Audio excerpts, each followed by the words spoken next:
Bonjour et bienvenue pour cette 5e vidéo de formation pour les cellules paroissiales d'évangélisation qui a pour thème à la fois les gens dans la cellule, la place de chacun, et puis aussi les prochaines étapes pour bien mettre en place les cellules dans votre paroisse.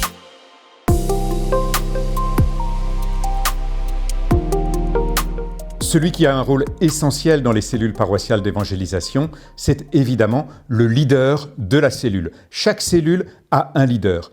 Et la cellule va progresser et grandir si le leader lui-même choisit d'avancer sur un chemin de progression, de croissance personnelle. Il pourra à ce moment-là se donner davantage aux autres et permettre que chacun au sein de la cellule grandisse, trouve sa place dans la cellule, bien sûr, et place dans la paroisse, évidemment.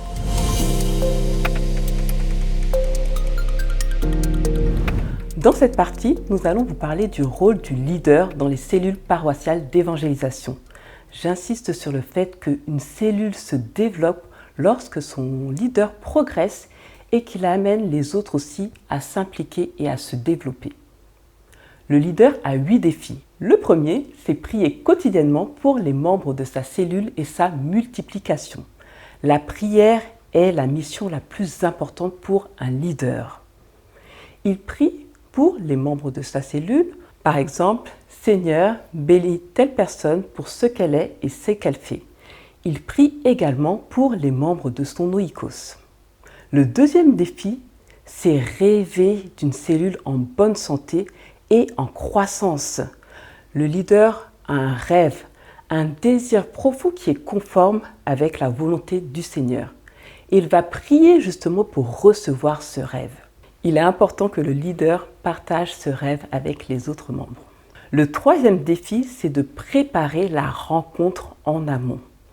Avant la réunion de cellule, le leader va préparer le temps de louange, le témoignage inspiré par l'Esprit Saint. Il va écouter l'enseignement et réfléchir aux questions. Cela permet d'aborder la rencontre plus sereinement et de mieux se mettre à l'écoute.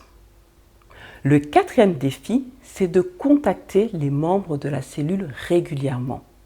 Les leaders sont amenés à servir les membres de leur cellule, chacun en fonction de son charisme et de son temps. Cela permet aux autres membres de sentir qu'ils sont importants et de favoriser une présence régulière. Prier pour les membres, c'est déjà en prendre soin. Le cinquième défi, c'est former et accompagner un co-leader. Le leader va répartir les temps d'animation d'une rencontre auprès des différents membres, ce qui lui permettra d'identifier des potentiels. Et quand il aura trouvé un co-leader, il va l'accompagner dans son développement. Lorsque le leader est absent d'une rencontre, c'est le co-leader qui prend le relais.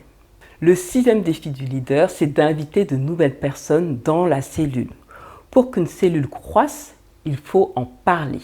Et pour cela, se laisser guider par l'Esprit Saint qui va nous conduire vers les personnes auprès de qui il veut qu'on évangélise. Et le leader incite les membres à faire de même. De nouveaux membres dans une cellule apportent un dynamisme et un enthousiasme. Le septième défi, c'est de favoriser la fraternité et l'amitié entre les différents membres. Pour cela, le leader organise des temps de convivialité, par exemple des repas à célébrer les anniversaires, mais également des temps spirituels comme une retraite, un pèlerinage, des temps d'adoration collective. Cela permet de développer les liens entre les membres, de favoriser aussi l'engagement des membres et d'attirer de nouvelles personnes dans la cellule.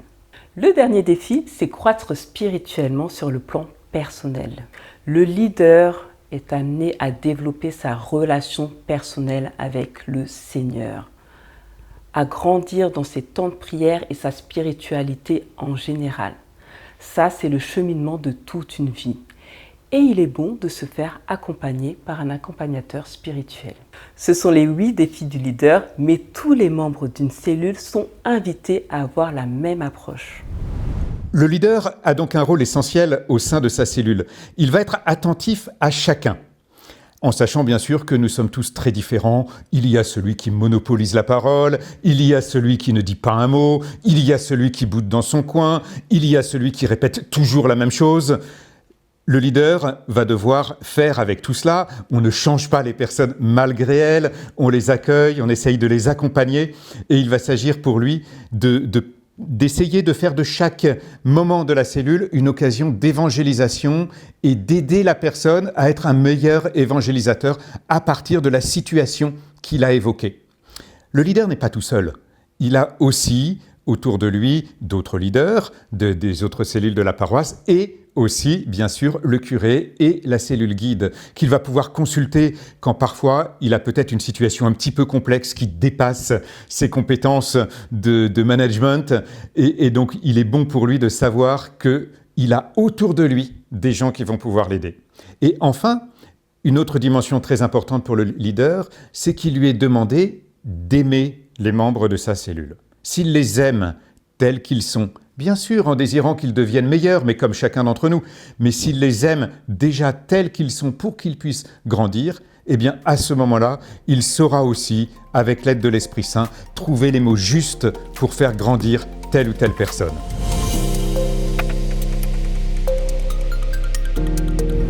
Dans cette partie, nous allons voir comment tirer le meilleur parti d'un temps de discussion.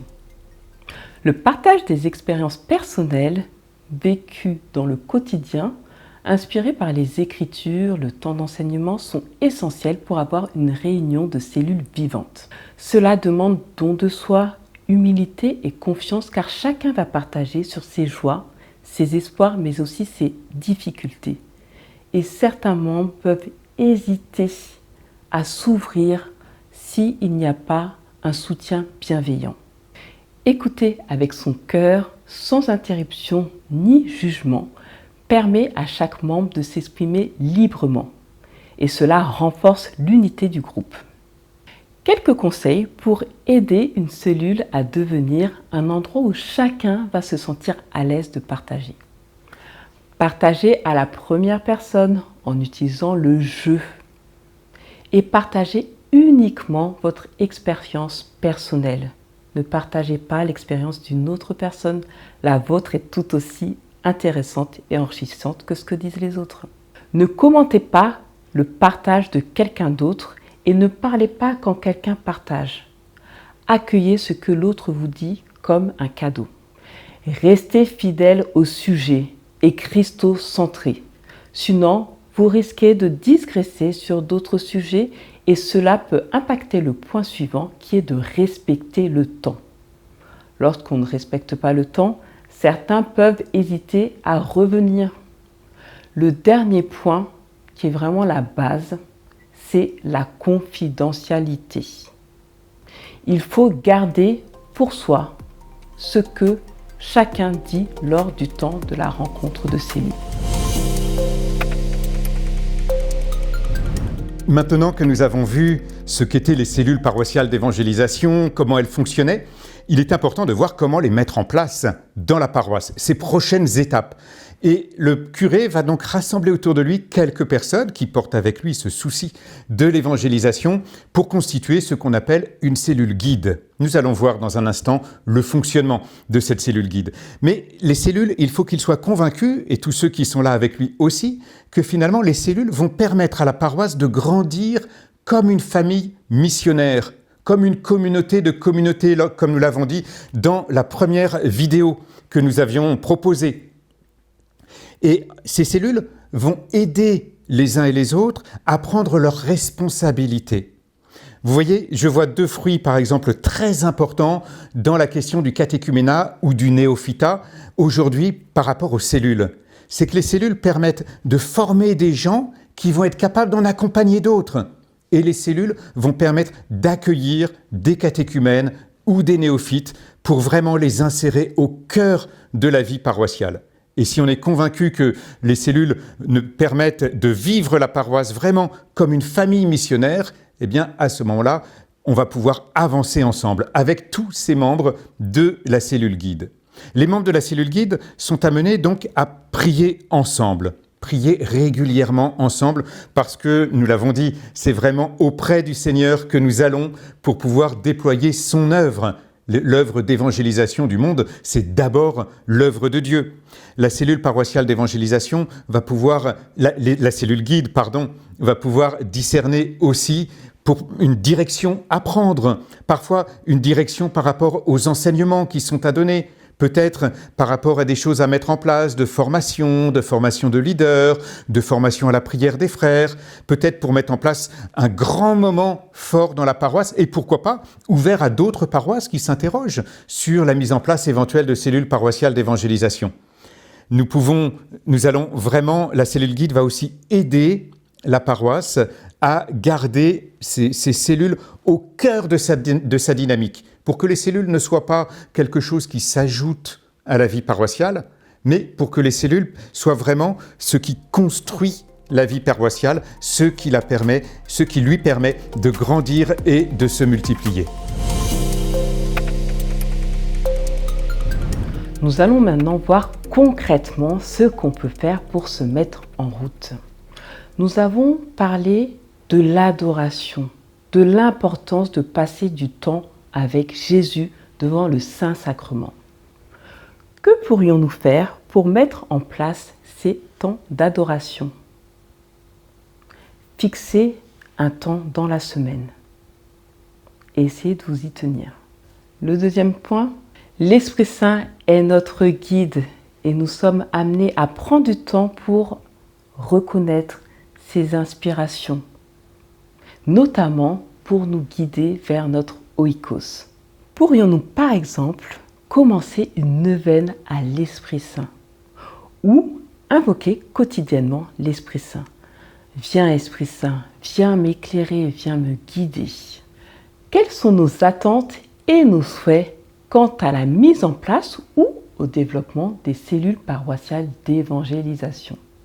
Par rapport à tout ce qu'on a pu mettre en place concernant l'Eucharistie, l'adoration, notre relation avec le Saint-Esprit, quel changement est-ce qu'on a pu constater? Et qu'est-ce qu'on voudrait voir se développer? Concernant la relation avec l'Esprit Saint, les temps de prière, d'adoration, l'accompagnement spirituel et la réconciliation, qu'est-ce qu'on souhaiterait voir changer dans notre vie personnelle? Et qu'est-ce qu'on pourrait mettre en place dès la semaine prochaine? Nous vous invitons à écrire sur une feuille ces sujets de réflexion afin d'y revenir pour voir votre cheminement. Nous espérons que ces 5 vidéos vous auront aidé à comprendre ce que sont les cellules paroissiales d'évangélisation, aider peut-être à les mettre en place dans votre paroisse, aider à les déployer dans votre paroisse. Et maintenant, il n'y a plus que 2 choses à faire, prier et y aller.